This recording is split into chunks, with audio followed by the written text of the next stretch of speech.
হে everyone, কেমন আছে সবাই? আশা করছি খুব খুব ভালো আছো। আমিও ভালো আছি। তো দেখো সকাল সকালে আজকে রান্না করব কিন্তু এই যে দেখো চলে এসেছি শাক নিতে। আর এটা কি শাক বলো তো? শাক বলতে কি এটা সর্ষে। তো সর্ষে শাক কিন্তু খাওয়া যায়। তো আজকে দেখো রান্না করব। আর আমার মা তো এই শাকটা খেতে খুব পছন্দ করে, তো তার জন্য দেখো নিতে এসেছি এখানে সর্ষে শাক। আর যেখানে যেখানে ঘন হয়ে গেছে গাছগুলো দেখো সেইখান থেকে কিন্তু নিচ্ছি। আর বেশি ঘন হয়ে গেলে কিন্তু গাছগুলো ভালো হবে না, তো তার জন্য এই যে তুলে নিচ্ছি এখান থেকে মাঝে মাঝে যেখানে যেখানে ঘন হয়ে গেছে তো তুলে নিচ্ছি। তো চলো, আর তোমরা কে কে খেয়েছো সর্ষে শাক কমেন্ট করে জানিও কিন্তু। আর দেখো একবারে কলবারে চলে আসলাম, আর এখান থেকে ধুয়ে নিয়ে যাব। আর এখন তো একটু ঠান্ডা ঠান্ডা পড়েছে, তো ঘুম থেকে উঠতে একটু দেরি হয়ে যায়। উঠতে তো ইচ্ছাই করে না, তো কী করার আছে বলো, তাও উঠতে হয়। তো দেখো এই যে ধুয়ে টুয়ে ঘরে চলে আসলাম। আর এই যে আমার হাজব্যান্ড চা বানিয়েছিল, তো ও খেয়েছে আর আমার জন্য দেখো রেখে গেছে। চাটা ঠান্ডাও হয়ে গেছে, গরম করে তারপরে খেতে হবে। আর ভাত বসিয়ে রেখে গেছিলাম, তো ভাতগুলো দেখো এই যে। আর কি বলো তো, সকালবেলা একটু জল খাওয়ার চেষ্টা করি, জল না খেলে আমার প্রচণ্ড গ্যাস হয়ে যায়। তো আগে জলটা খেয়ে নিই, তারপর চাটা খাবো। আর চাটা গরম করতে হবে, তো বসিয়ে দিলাম গরম করতে। তো গরম হয়ে গেলে তারপর চাটা খেয়ে নেবো, শুধু চাটাই খাবো। আর কালকে দেখো বাজারে গেছিলাম, বাজার থেকে মাছ এনেছিলাম। এখানে দু রকমের মাছ আছে, এটা হচ্ছে রূপচাঁদা মাছ আর একটা হচ্ছে তেলাপিয়া মাছ।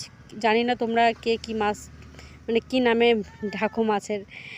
আর দেখো আজকে রান্না করবো, এখন তেলাপিয়া মাছটা রান্না করবো আর রূপচাঁদা মাছটা ফ্রিজে রেখে দেবো। তো ওর জন্য বাটিতে আলাদা করে রেখে দিলাম।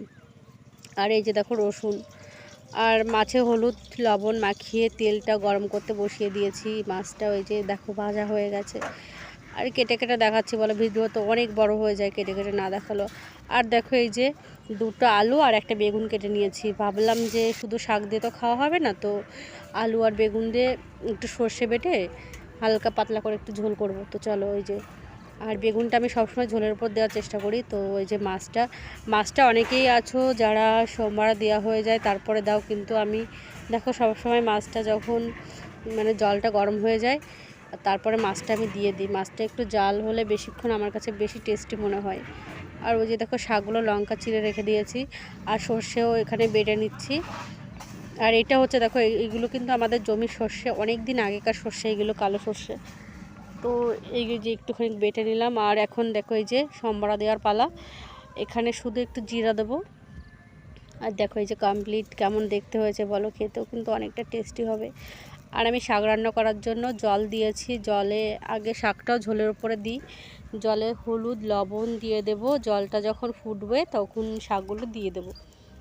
জানি না তোমরা কে কেমন করে রান্না করো, অনেকে আছে ভেজে রান্না করো, কিন্তু শাকগুলো দেখো এইভাবে ঝোলের পর দিয়ে রান্না করবে, খুব টেস্টি হয় খেতে। আর কি বলো তো, এই সর্ষে শাকের কালারটা এত সুন্দর না, স্মেলটাও খুব সুন্দর। তো দেখো এই যে সর্ষে শাকগুলো দিয়ে দিলাম।